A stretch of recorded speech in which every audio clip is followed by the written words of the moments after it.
This morning's gospel is a great example of a preaching, teaching trap.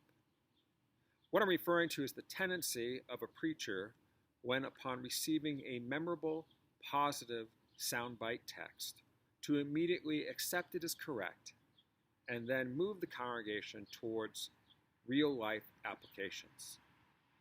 The draw of doing so is easily understood. Having a text that needs little explanation allows for more time on developing the important "so what does it mean for us?" question. The part I'm referring to is, "Come to me, all that you are weary and are carrying heavy burdens, and I will give you rest, for my yoke is easy and my burden is light." The assumption that we are likely to make concerning this text is that there is a comparison between the way of Jesus and the way of the law. Jesus' yoke is considered easy and his burden light when compared to following a bunch of laws. The savvy fundamentalist preacher would now shout out, "It's easy. All you got to do is be saved." And then the door would be open to direct the sermon wherever one wanted. Not only am I not certain that this conclusion works within the context of the actual passage, I am additionally obligated to discuss the idea of Jesus' way being easy and light burden. My observations suggest otherwise. We are called to an incredible amount of work that is costly. Loving your enemies, striving for justice, wrestling with doubt, questioning assumptions, change.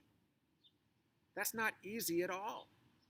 It can bring us into conflict with even those closest to us, and constantly challenges our routines. Living faithfully is hard work, and not without grief and pain. I believe that in truth, today's passage focuses on why people struggled with the implications of Jesus' message. Jesus starts out with a negative comparison. The children danced, but we failed to rejoice. And when they wailed, we did not mourn. Jesus uses this to illustrate the reactions to John the Baptist and to himself. John came solemnly declaring the people to repent. But the people dismissed his call by focusing on his strange behaviors of not eating and drinking. They called him crazy.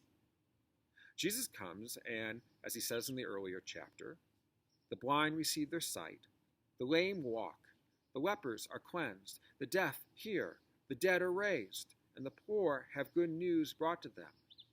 And blessed is anyone who takes no offense at me.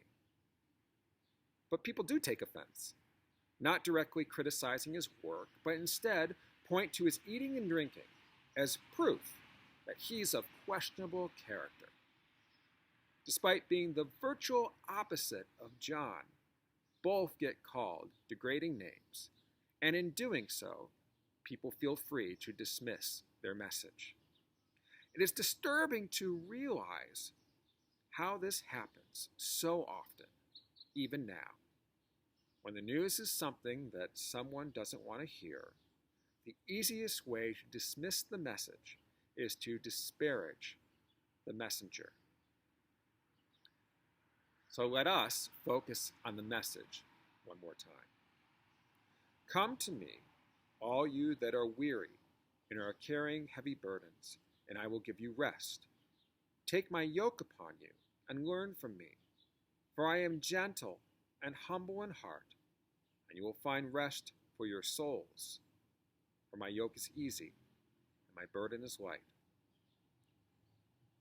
I am struck that this is not really a comparison between following the law or following Jesus.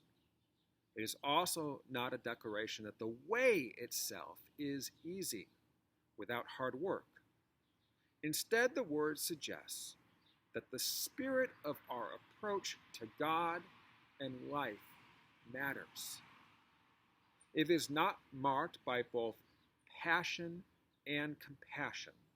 It becomes a burden on our soul, a never-ending exercise in futility. Even what is right becomes wrong.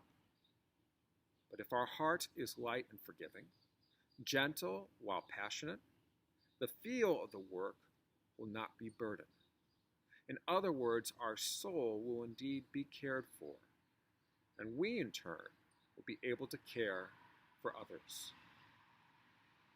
I'm reminded of a story concerning a woman working in her garden on the outer edge of a town. Along comes a man down the road and asks her, "What kind of people live in this town?"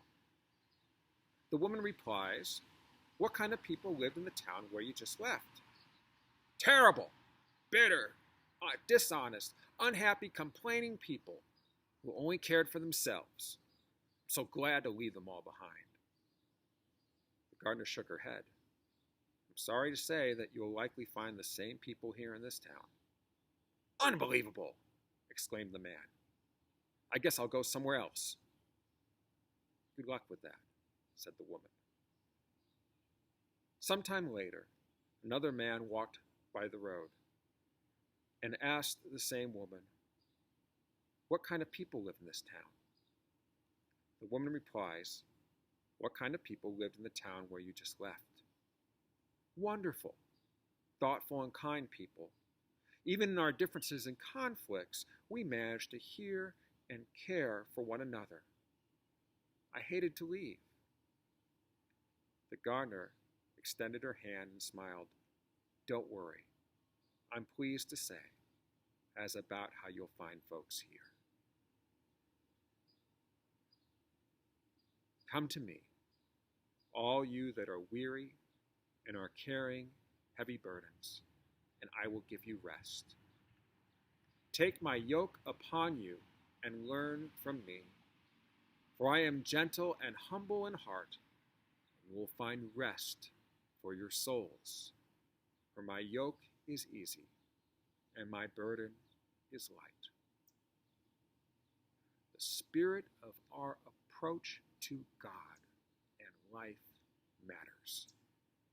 If it is not marked by both passion and compassion, it becomes a burden on our soul, a never-ending exercise in futility.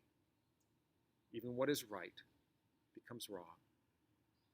But if our heart is light and forgiving, gentle while passionate, the feel of the work will not be a burden.